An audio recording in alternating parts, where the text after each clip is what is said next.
CR7. Si Nike a popularisé la marque, Sir Alex Ferguson, lui, a façonné le joueur. Pourtant, le jeune Ronaldo est arrivé dans un Manchester United en reconstruction quelques années après le triplé historique FA Cup, Premier League, Ligue des Champions de 1999. Et habituellement, les grandes victoires laissent place à des fins de cycle. Manchester United aurait pu s'effondrer, mais c'était sans compter sur Ruud van Nistelrooy, Rio Ferdinand ou encore Wayne Rooney. La nouvelle génération des Red Devils, symbolisée par la relation Ronaldo-Ferguson. Retour à l'époque où l'Écossais et le Portugais ont enflammé le monde du ballon rond. Abonne-toi à Megafoot, le meilleur du foot en vidéo. À la fin des années 90 et à l'aube des années 2000, le numéro 7 de Manchester United est porté par David Beckham. Le maître à jouer des Red Devils est un pur produit de la formation mancunienne, promu dans l'équipe première par Sir Alex Ferguson lui-même.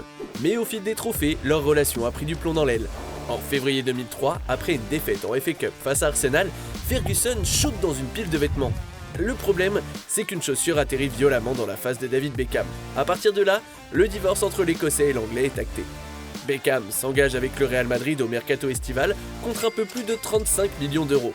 Fergie doit alors trouver un remplaçant aussi talentueux que le Spice Boy. Justement, le 6 août 2003, le Sporting Portugal rencontre Manchester United pour un match d'exhibition. La victoire des Portugais a été reléguée au rang d'anecdote à cause de la prestation d'un jeune joueur de 18 ans. Son nom, Cristiano Ronaldo. Vitesse, technique, potentiel, le natif de Funchal a tapé dans l'œil de Sir Alex Ferguson qui tente d'achever son recrutement dès la mi-temps. Nombreux sont les cadors européens qui ont envoyé des recruteurs observer le prodige portugais lors de cette rencontre. Finalement, Cristiano Ronaldo choisit de poursuivre sa progression à Manchester. Un choix d'avenir, mais surtout un choix du cœur. Pour comprendre la progression de CR7 en terre britannique, il faut avoir deux éléments à l'esprit. D'abord, la Premier League est probablement le championnat le plus compétitif d'Europe à cette époque. Lors de la saison 2003-2004, Arsenal réussit l'exploit des Invincibles.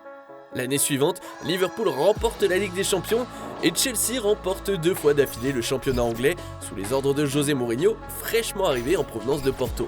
Pour aiguiser le potentiel du crack lusitanien, la Premier League semble ainsi être le terrain de jeu idéal. Mais si Cristiano a choisi United plutôt qu'Arsenal à l'été 2003, alors qu'il avait visité les installations des Gunners quelques semaines avant de signer, c'est grâce à Ferguson. Le Portugais a besoin d'affection et de confiance pour progresser. Et en matière de progrès, Ferguson en connaît un rayon. Ryan Giggs, Paul Scholes et David Beckham ne vous diront pas le contraire. En revanche, sur le plan affectif, c'est pas gagné. Sa volonté d'éliminer constamment son vis-à-vis, de provoquer, de dribbler, a tendance à énerver ses adversaires et même ses coéquipiers.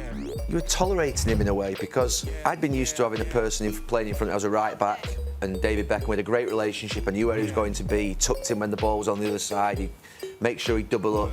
Cristiano Ronaldo did none of those things. He never complied with the defensive structure of the team. So actually, you were tolerating him from a defensive point of view, and then in an attacking point of view, he was erratic. Dans un vestiaire composé d'individualités fortes comme Roy Keane, ce comportement lui a valu quelques tacles à l'entraînement, mais pas seulement. Par exemple, Ruud van Nistelrooy détestait tout simplement jouer avec le Portugais. Il faudra attendre 2005 pour voir Ronaldo changer. Manchester United affronte le Benfica, rival historique du Sporting, en Ligue des Champions. Les Lisboètes s'imposent 2-1 et tout le monde pointe du doigt le match désastreux de Cristiano Ronaldo, y compris son coach, Sir Alex Ferguson. Le Portugais a joué une partition de soliste, abusant des dribbles et des feintes, perdant un nombre incalculable de ballons. C'en est trop pour l'Écossais qui balancera Ronaldo dans les vestiaires, tu ne deviendras jamais un grand joueur. Le gamin fond en larmes, il est temps pour lui d'évoluer.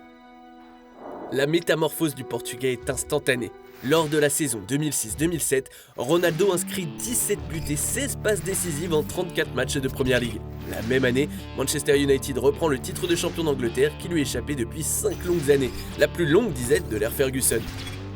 Mais pour passer dans une nouvelle dimension aux yeux du grand public, Ronaldo doit remporter la coupe aux grandes oreilles. Après avoir été éliminé en demi-finale par l'AC Milan, futur vainqueur de la Ligue des Champions, l'exercice 2007-2008 lui offre une nouvelle chance de grimper sur le toit de l'Europe. Les Mancuniens survolent la phase de groupe en battant notamment le Sporting Portugal à l'aller et au retour, mais avec à chaque fois un but de Cristiano Ronaldo. Cela dit, la route vers la finale est encore longue. Pour y accéder, les hommes de Ferguson se défont de Lyon, de la Roma, puis du FC Barcelone. Chelsea est le dernier obstacle qui sépare Ronaldo et les Red Devils du Graal européen. Cette finale 100% british est marquée par l'ouverture du score de CR7, d'une tête dont il a le secret avant la demi-heure de jeu. Frank Lampard égalise avant de taper la barre de Van der Sar en prolongation. Didier Drogba est lui expulsé dans la foulée. Tir au but.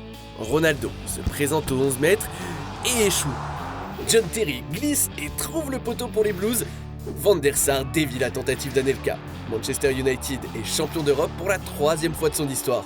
Un petit pas pour Man U, un pas de géant pour CR7. Ça y est, il est enfin devenu la machine à scorer que Ferguson espérait. 49 matchs, 42 buts et 8 passes décisives, toutes compétitions confondues. Cristiano Ronaldo remporte sans surprise le Ballon d'Or dans la foulée et confirme qu'il est bel et bien devenu un grand joueur.